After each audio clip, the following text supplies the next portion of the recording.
할렐루야. 아멘. 꿈들 바를 모르겠네. 세계적인 분광사가 아니고요. 많이 부족한 사람입니다. 저는 분광사가 아니고 우리 목회자들도 다 분광사라고 봐야죠. 부흥시키는 일을 하니까. 저는 이제 설교가 조금 딱딱한 그런 느낌 있는 설교라서 하나님께 맡기고 이 시간 어떤 말씀으로 우리를 어떻게 인도해 주실지 모르겠습니다. 마이크 소리 잘 들리죠? 아멘. 이제 분광사님들은 주로 이제 블로블러를 많이 하는데 오늘은 좀 제가 다른 주제를 가지고 좀 말씀을 드리려고 합니다. 오늘 제목이 정의 이런 제목이에요. 정의. 이 정의란 말은 이제 1절에 보면 나오고 또 3절에도 나오고 4절에도 나와요. 정의라는 단어가 42절 보면 내가 붙드는 나의 종, 여기 내가는 하나님이죠. 하나님. 붙드는 나의 종, 여기 종은 예수 그리스도를 말합니다. 이사야서는 앞으로 오실 예수 그리스도를 예언하고 있는 내용이거든요. 그래서 내가 하나님이 붙드는 나의 종 예수님에 대해서 앞으로 오실 예수님에 대해서 말씀하고 있습니다. 내 마음에 기뻐하는 자 곧 내가 택한 사람을 보라. 예수님을 말하는 게 앞으로 오실 예수님. 내가 나의 영을 그에게 주었은즉 그가 이방의 정의를 베풀리라. 이방의 정의를 베풀리라. 그러니까 이 세상에 정의를 베풀겠다. 이렇게 말씀하고 있습니다. 이 정의라고 하는 게 뭘까라는 거예요. 정의. 여러분 정의의 개념을 정리하면 정의는 진리를 정의라고 합니다. 영원히 변치 않는 옳은 것, 영원히 변치 않는 옳은 진리, 그걸 정의라고 말을 해요. 세상 사람들 보면 이제 선거 때 되고 막 그러면 대통령도 출마하고 국회의원도 출마하고 시장도 출마하고 정확히 나와서 한결같이 구호를 외친 게 뭐냐면 내가 정의를 세우겠다. 이 비뚤어진 세상을 내가 바로 세우겠다.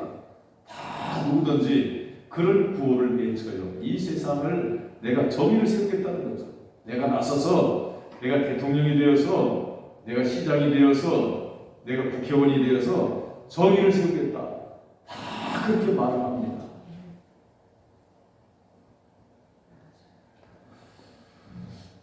그런데 정의가 세워질 수 없어요. 이런 헛된 구호에 우리가 현혹되면 안 됩니다. 정의를 베풀 수 있는 분은 누구냐? 오직 예수 그리스도밖에 없다는 거예요. 아멘. 물론 거기에 하나님 아버지도 포함되고 성령님도 포함되고 예수 그리스도가 오셔서 이방에 정의를 베풀겠다. 이렇게 말씀하셔야 돼요. 이 세상에 왜 정의가 없느냐면 이 세상은 사단이 장악하고 있는 세상이기 때문에 그래요. 물론 자연적인 세상은 하나님이 창조했지만 이 공중 권세를 누가 장악하고 있느냐면 마귀가 장악하고 있어요. 에베소서 2장 2절에 보면 공중 권세를 마귀가 잡고 있다 이렇게 말합니다. 그러니까 이 세상의 공중 권세를 마귀가 잡고 있기 때문에 마귀가 잡고 있는 이 세상에서는 정의가 존재할 수 없다는 거죠. 정의가 나올 수 없다는 거예요. 아담이 선악을 따먹고 타락해서 이 땅이 타락을 하죠. 저주받은 땅이 됩니다. 가시원금 길을 내고 이마에 땀을 흘려야 되고 내가 노력한 만큼 소출을 내지 못하는 그런 저주받은 땅이 됐어요.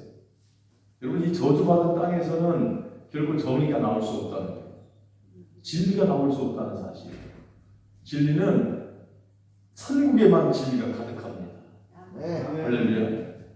천국에는 진리가 아주 가득하고 그 정의 속에는 맑고 깨끗하고 아름답고 거룩하고 진실한 아멘. 아멘. 그런 정의의 열매들이, 정의의 속성들이 가득 있는 것을 볼 수가 있습니다. 아멘. 1절에 보니까 내가 붙드는 나의 종, 여기 예수 그리스도를 종이라고 이렇게 부르고 있어요. 예수 그리스도가 종이다. 종이라고 하는 것은 주인이 있게 되죠. 주인의 보냄을 받은 자를 종이라고 그래요. 그래서 예수님이 종이죠. 우리가 잘 아는 빌립보서 2장 6절과 8절에 보면 그는 근본 하나님의 본체시다. 하나님과 동등됨을 취할 것으로 여기지 아니하시고 종의 형체를 가져 사람들과 같이 되사 십자가에 죽으셨느니라. 이 사람들 같이 되었다는 자체가 종이거든요. 이 종은 주인에게 순종해야 되고 복종해야 되는 게 종의 위치죠. 그래서 예수님은 이 세상 오실 때 종의 신분으로 오신 겁니다. 아멘. 원래 하나님과 동등된 분이시죠. 근데 하늘의 영광을 버리시고 종의 형체를 가지고 종의 모습으로 사람이 되신 거예요. 사람이 됐다는 자체가 이게 종의 모습으로 오는 거거든요.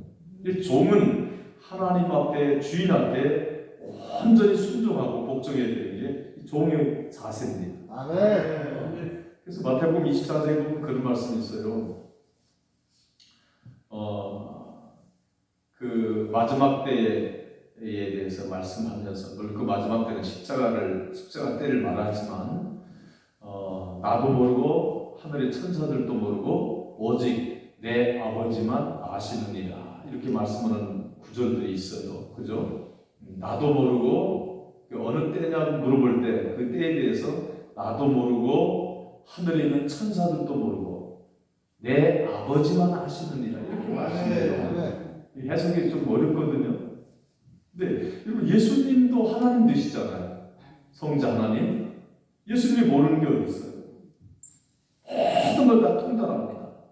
성령님도 통달해 여기시고 예수님도 모든 걸 다 아시고 하나님 아버지도 다 아셔요. 그리고 삼위 하나님, 성부, 성자, 성령 삼위 하나님은 서로 비밀이 없어요. 모든 게 다 통하고 모든 게 다 압니다. 근데 나도 모른다 이렇게 말씀하는 이유는 뭐냐면 나는 종의 입장으로 왔기 때문에, 나는 사람이 되어서 종의 신분으로 왔기 때문에 하나님 아버지의 그 권한을 내가 종의 입장에서 침범하지 않겠다, 그런 뜻을 가지고 나도 모른다 이렇게 말씀한 거예요. 예수님 모르면 큰일 나죠. 종의 모습으로 그렇게 답변하신 거거든요. 여러분 종이라는 건 뭡니까? 가장 낮은 자리를 종이라고 해요. 세상 사람들은 이 정의를 베풀려고 하면서 자꾸 높은 자리로 계속 올라가려고 하죠. 대통령이 되어야, 내가 대통령이 되어야 정의를 베풀 수 있다. 그렇게 구호를 합니다. 그러니까 성경의 구조와는 정반대죠. 성경은 올라가서 정의를 베푸는 게 아니라 성경은 내려갈 때 정의를 베푸는 거예요. 아멘. 가장 낮은 자리까지 내려가는 거죠. 여러분 예수님이 낮아지심은 그 어떤 인간도 어떻게 흉내낼 수 없는 그런 낮아짐이에요. 왜냐하면 예수는 가장 높으신 영광의 자리에 계시거든요. 그렇죠? 영광의 그 본체 자리에 계신데 그 영광의 자리를 버리시고 사람이 되셨다. 이거 신학적으로 비하라고 그러죠. 이보다 더 낮아지심은 없는 거예요. 철저하게 종이 된 거예요. 아멘. 종이 될 때 정의를 실현하고 정의를 베풀 수 있다는 거예요. 아멘. 그래서 예수님은 종으로서 오셔서 종의 신분으로 정의를 베풀었다. 아멘. 그래서 1절에 보면 내가 붙드는 나의 종 내 마음에 기뻐하는 자 곧 내가 택한 사람을 보라. 내가 나의 영을 그에게 주었으니 그가 이방의 정의를 베풀리라. 종의 모습이었을 때 정의를 베풀 수 있다는 거죠. 하늘의 진리는 종으로 있을 때 우리가 진리를 베풀 수 있는 거예요. 아멘. 우리도 마찬가지예요. 우리도 주님 본받아서 이 세상의 정의, 이 세상에 정의가 없는데 우리는 그리스도의 정의를 전파해야 돼요. 아멘. 그게 복음이지요. 아멘. 그게 진리예요. 아멘. 우리는 진리를 전파하는데 어떤 모습으로 전파해야 되느냐? 종의 모습으로 우리는 전해야 된다. 아멘. 그래서 우리는 성도님들이나 주의종들이나 똑같이 나는 종입니다. 나는 무익한 종입니다. 난 아무것도 모릅니다. 그 자세를 갖지 아니하고 진리를 선포하지 아니하면 바른 진리를 전할 수 없다. 내가 높은 자리에 올라가서 총회장 자리에 올라가서 진리를 전하겠다. 불가능한 일이에요. 우리는 세상의 구조와 거꾸로 가야 돼요. 세상은 살려고 하면 죽지요. 근데 우리는 죽으려고 하면 살아. 그럼 세상 구조와 완전히 거꾸로 되어 있잖아요. 저를 한번 따라서 종으로 정의를 세우신다.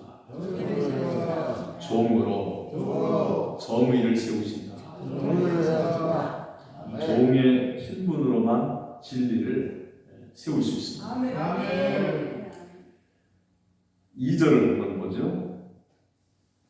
그는 외치지 아니하며 목소리를 높이지 아니하며 그 소리를 거리에 들리게 하지 아니하며. 그는 외치지 아니하며 목소리를 높이지 아니하며 그 소리를 거리에 들리게 하지 아니하며. 예수님이 이제 앞으로 오실 그리스도가 오셔서 하늘의 정의를 베푸는데 하늘의 진리를 선포하고 베푸는데 어떤 방식으로 전하느냐, 어떤 방식으로 이 정의를 베푸느냐. 소리가 안 들린다는 게 소리가. 외치지 않는다는 거, 외치지 않는다. 목소리를 높이지 않는데, 그리고 그 소리가 거리에 들리지 않는데. 오늘날 어때요? 세상 사람들 국회의원 출마한 사람 보니까 목이 다 쉬어가지고 하면서 막 구호를 외치잖아요. 내가 당선돼야 내가 막 이 세상 우리나라를 막 세울 수 있습니다. 목소리를 높이잖아. 대통령 나가는 사람은 더 하지. 나는 대통령 시켜도 못 하잖아. 왜냐면 이렇게 조용히 말할 때는 성대가 그런 데는 들어줄 만한데 좀 소리를 지르면 쉬어버리는 거야. 아마 하루 종일 그렇게 외치면은 그 목소리가 다 쉬어서 목소리가 안 나올 거예요. 제가 작년 1월 달에 감기가 왔는데 목감기가 와가지고 내 생전에 그렇게 목소리가 안 나온 적은 처음이에요. 한 열흘 동안 목소리가 안 나오는 거예요. 거의 안 나와요. 설교도 한심했어요.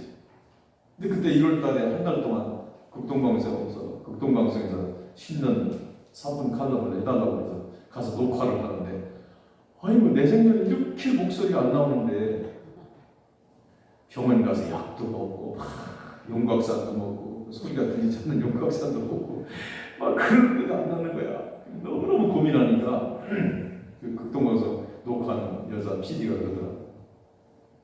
목사님, 목소리가 중요한 게 아니라 내용이 중요합니다. 너무 신경 쓰지 마세요. 그러더라고요.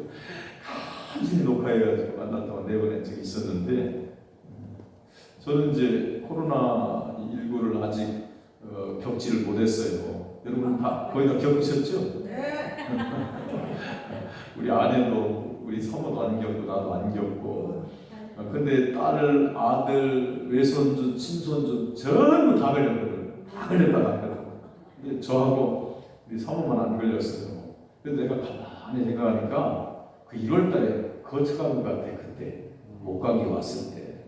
근데 병원에서 코로나 검사를 하라고 안 하는 거예요.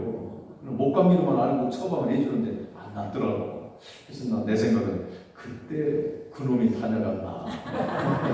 그렇게 생각을 합니다.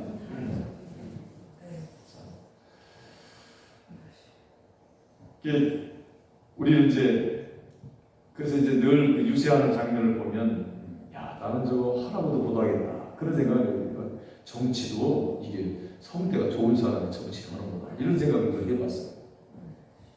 크게 외치질 못해. 그래서 오늘 또 제가 크게 말하지 않잖아요. 힐까.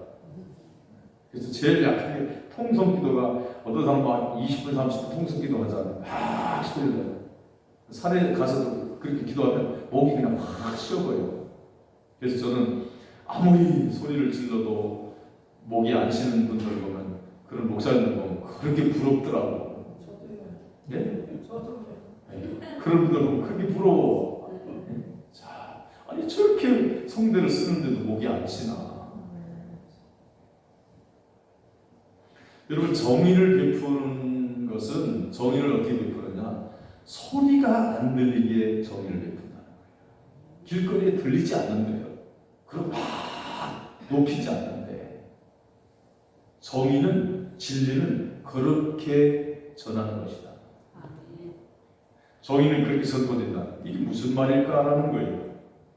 이것은 육체로 전하지 않는다는 거예요. 이건 뭐냐면 이 정의라는 것은 진리라는 것은 영으로 전한다는 거예요. 영으로. 여기 지금 3절이 2절이 그 얘기입니다. 육체에 어떤 육체로 전하는 게 아니라 이 정의는 진리는 영으로 전한다는 거예요. 그래서 요한복음 6장 63절에 보면 살리는 것은 영이니 육은 무익하니라. 육은 무익. 살리는 게 뭐냐? 영이라는 거예요. 그래서 여러분 우리가 잘 아는 뭐 이렇게 난해 구절 중에 하나라고 보여지는 베드로전서 3장 19절에 보면 예수님께서 부활하셔가지고 살아나셔서 영이 있는 옥에 있는 영들에게 선포하는 장면이 나오죠. 옥에 있는 영들에게 선포한다. 그게 뭐 영으로 선포하는 거죠. 그 옥에 있는 영들은 구약 시대 불신자들 영들인데요. 지옥 안에 있는 옥이죠. 거기서 영벌을 십자가 때 영벌을 기다리고 있는데 그들에게 가서 영으로 선포하는 거예요. 베드로전서 4장 6절에 보면 죽은 자들에게 복음이 전파돼요. 그 구약 시대 죽은 성도들이 하늘나라에 가 있잖아요. 그들에게 예수께서 십자가 때 영생을 선포합니다. 왜냐하면 십자가 이전에는 영생이 확정되지 않죠. 구원받아서 천국 가 있어도 영생이 확정되는 게 아니에요. 영생은 오직 예수 그리스도와 그의 십자가 피로서만 영생이 확정돼요.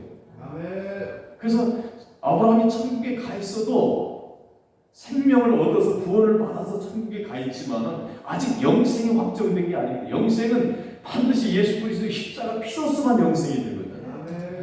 그래서 요한복음 8장 56절을 보면 아브라함이 나의 때 볼 것을 보고 기뻐하였느니라 이렇게 말씀해요. 그러니까 십자가 때를 말하는 주님이 말씀하셨거든. 지금 천상에서 아브라함이 이제 십자가 때를 보고 크게 기다리다가 기뻐했대. 왜? 드디어 나의 구원이 영원한 영생으로 확정되기 때문에. 아멘. 영으로 가셔서 복음을 전파하죠. 영으로 가셔서 지옥에 있는 영들에게 선포하고 악한 자들에게 심판하는 자들에게는 선포하고 구원받은 자들에게는 전파하는 거예요. 용어가 다르죠. 여러분, 우리 주님은요 지금도 천국 영으로 하십니다. 저와 여러분의 구원 어떻게 받았어요? 영으로 받은 거거든요. 할렐루야. 여러분, 내 진정한 구원이라는 것은 내 영혼이 구원이거든요. 내 영혼이 구원받아야 이게 진짜 구원이거든요. 육체는 여러분 구원 안 받아요. 이 육체는 흙에서 왔기 때문에 흙으로 가야 돼요. 창세기 3장 19절 너희는 흙에서 왔기 때문에 흙으로 가르치니까 이 육체는 흙으로 가버려요.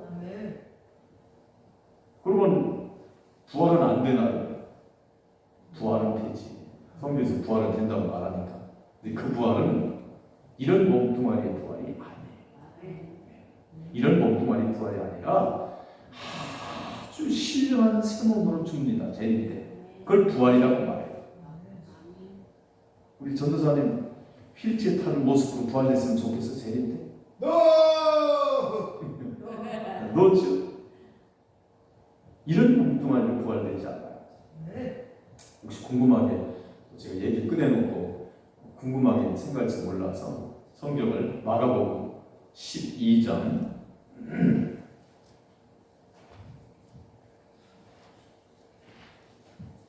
마가복음 12장 25절을 보겠습니다. 사람이 죽은 자 가운데서 살아날 때에는 장가도 아니가고 시집도 아니가고 하늘에 있는 천사들과 같으니라. 아멘. 이제 그 부활을 인정하지 않는 사도인들하고 논쟁하는 가운데서 우리 주님이 말씀하시는 장면이에요. 너희가 성경도 모르고 하나님의 능력도 모르느냐?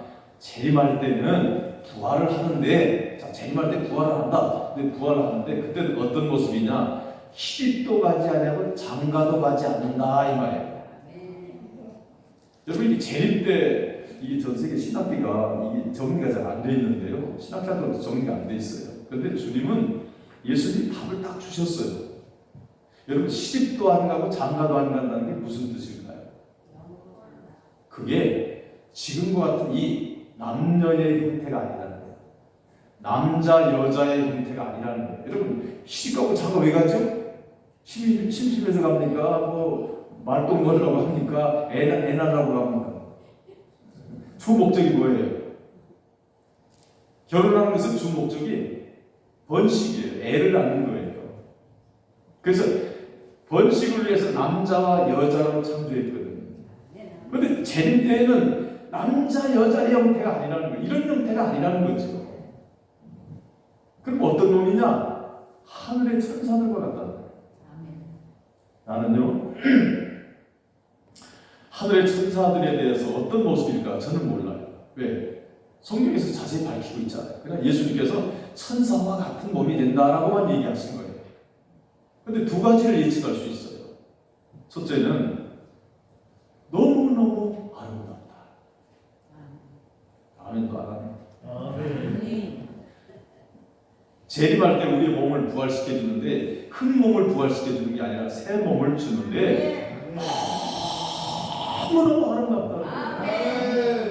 아니 그냥 좀 가 그냥. 누구나 마찬가지야.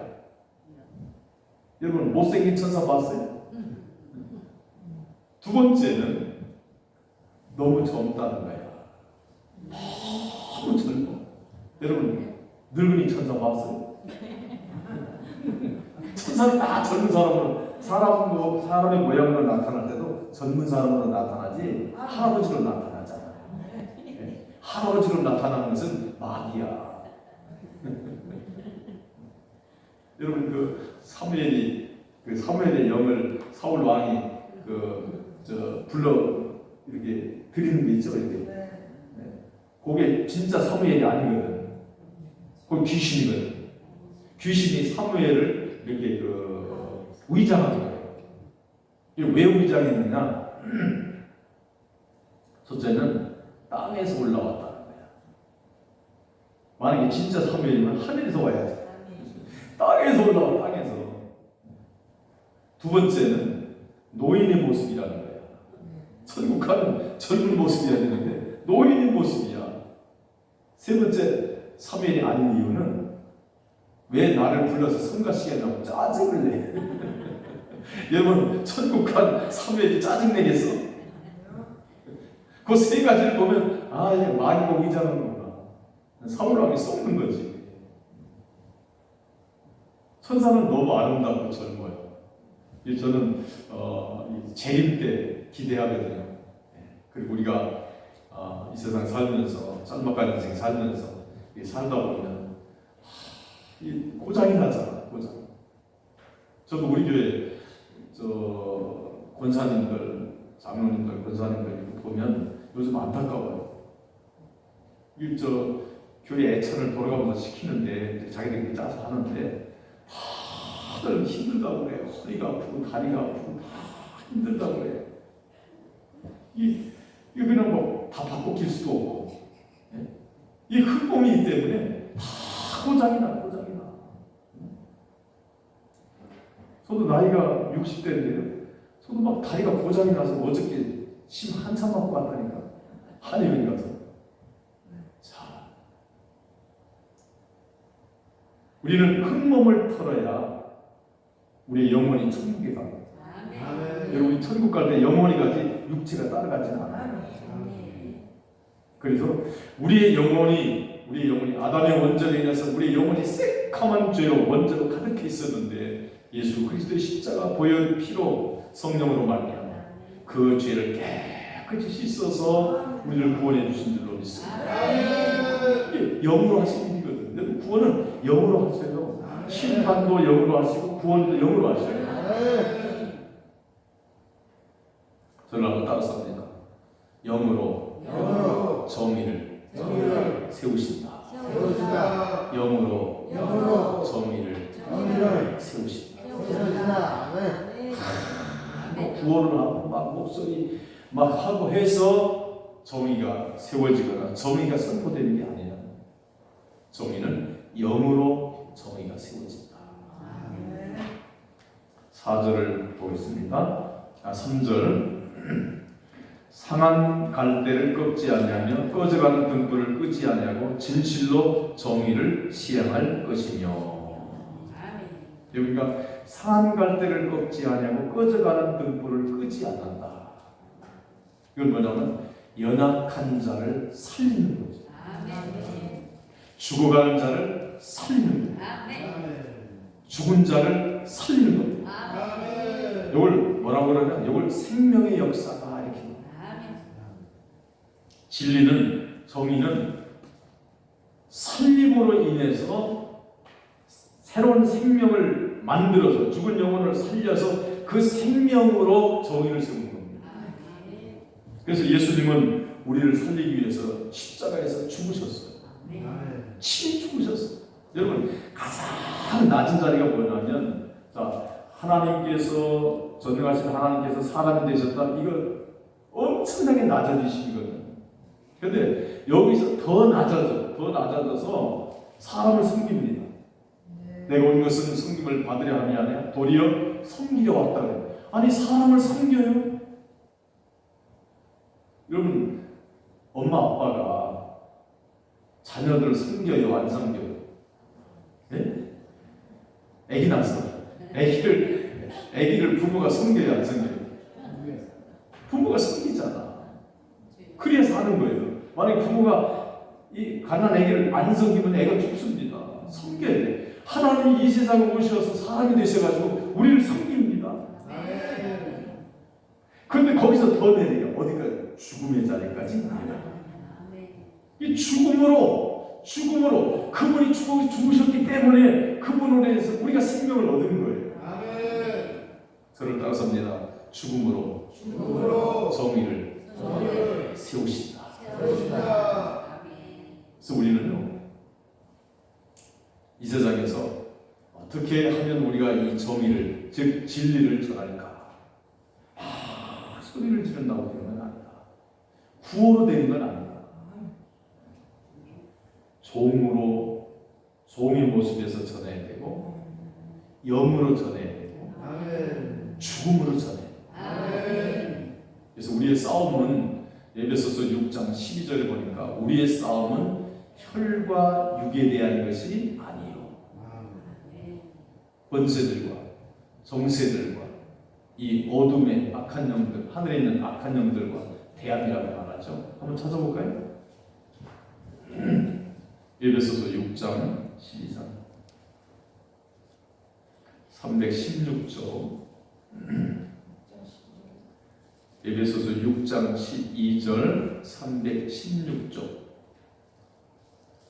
여러분 이 구절 해석하기가 참 어려운 구절인데요. 제가 정확하게 해석을 해드리겠습니다.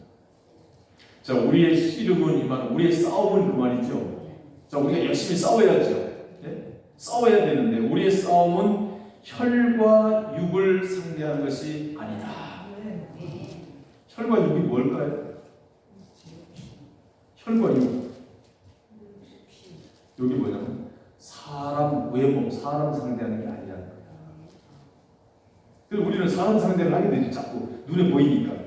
네? 자꾸 눈에 보이니까 사람 상대를 해요. 사람을 상대하는 싸움이 아니래. 우리의 싸움은 절대 사람 상대하는 싸움이 아니라는 거예요. 그럼 어떤 싸움이냐?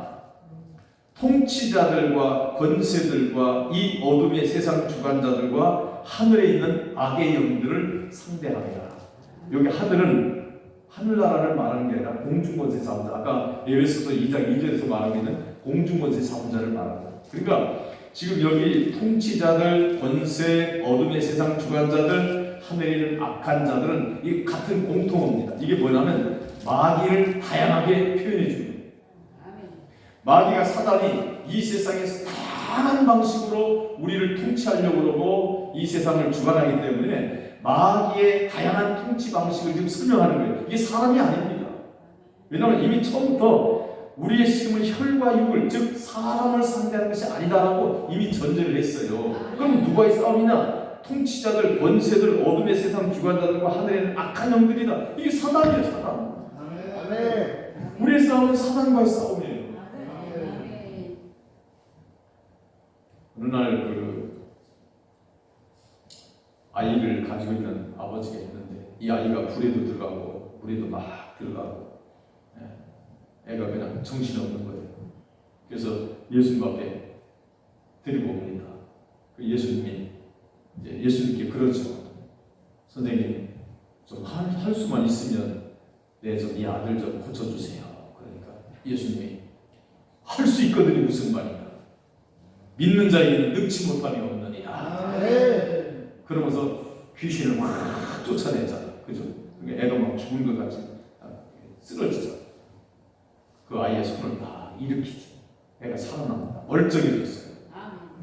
그랬더니 이제 돌아와가지고 한가할 때 제자들이 이렇게 말합니다. 선생님, 왜 우리는 귀신을 쫓아내지 못하지? 그러니까 주님이 뭐라고 말씀하세요?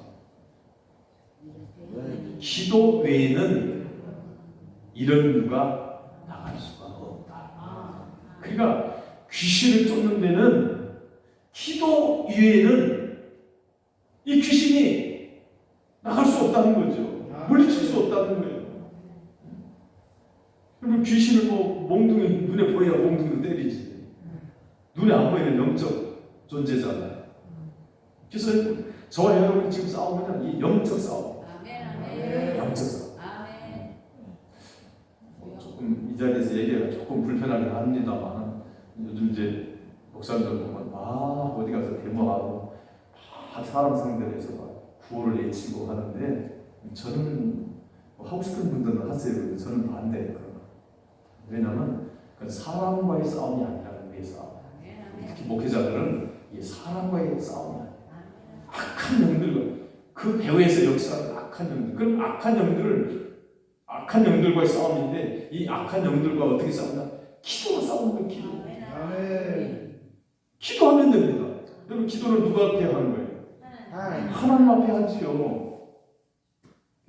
내가 어떤 단톡에다가 이런 말을 하나 올렸어요. 우리는 기도 하도 시끄럽길래 우리 기도만 하십시다. 가만히 앉아서 기도만 하면 됩니까? 어떤 목사님 그래요. 아니 가만히 앉아서 기도만 하면 됩니까? 아이고 참 답답하지. 그럼 조카 들고 나가지. 기도만 하면 되지. 아니 성경에서 말하잖아요. 기도만 하면 된다고. 우리의 싸움은 혈과 육에 대한 싸움이 아니고 악한 영들과의 싸움인데 기도만 하면 되는 거예요. 이런 이유는 기도 외에는 나가지 않는다는 거예요. 기도만 하면 돼요.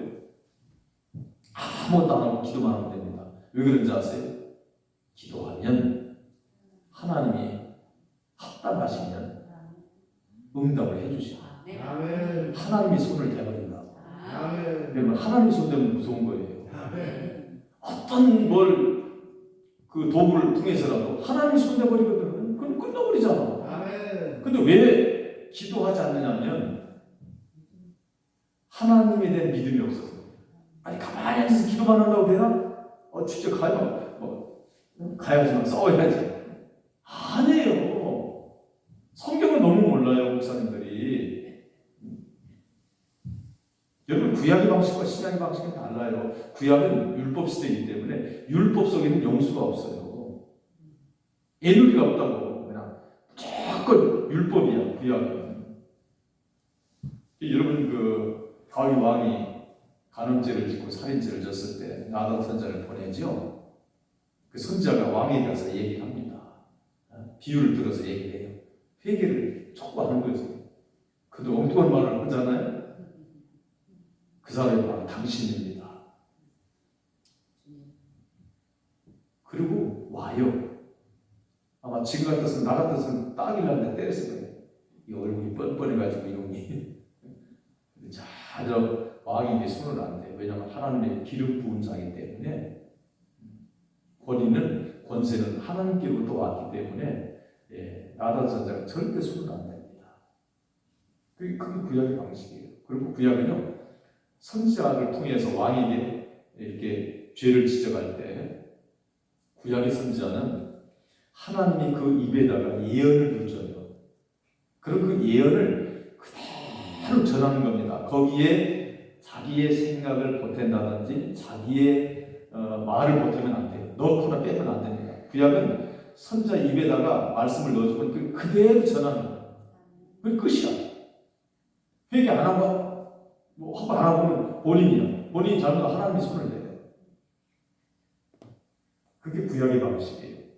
신약은 만약에 왕이 엄청나게 잘못했다. 아주 정치를 형편없게 해. 그러면 예수님 앞에 신약이니까 지금 만약 예수님 앞에 가서 예수님 저 인간 어떡할까요? 어떻게 처단할까요? 라고 물어보면 예수님 뭐라고 대답하죠? 뭐라고 대답할 것 같아요? 그래 너도 가서 확 쏴같이 때려라. 예? 주먹질해라. 그러겠어요? 주님은 그렇게 말씀하지 않아요. 7번씩 70번이라도 용서하라. 이게 주님의 방식이에요. 이게 신약의 방식이에요. 구약과 신약을 우리가 이해하지 못하면 엄청난 사고가 나오죠. 우리 기도하는 거예요. 원수를 사랑하라고 말하잖아요. 원수를 위해서 기도하라고 하잖아요. 원수를 위해서 축복하라고 말하잖아요. 여러분 원수를 축복을 많이 하면 그 축복이 그 사람에게 합당하지 않는 그 축복이 내게 다시 돌아온다니까. 오늘 설교하면서 오늘부터 왼수들을 위해서 축복 좀 많이 해야 되겠어. 축복을 많이 하면 그 사람이 계속 나쁜 짓 해. 그러면 그 사람에게 축복이 가겠느냐고. 그게 더 나한테 꽂히지. 말씀을 정리합니다. 저를 한번 따라서 합니다. 종으로 정의를 세우신다. 영으로 정의를 세우신다. 죽음으로 정의를 세우신다. 생명으로 정의를 세우신다.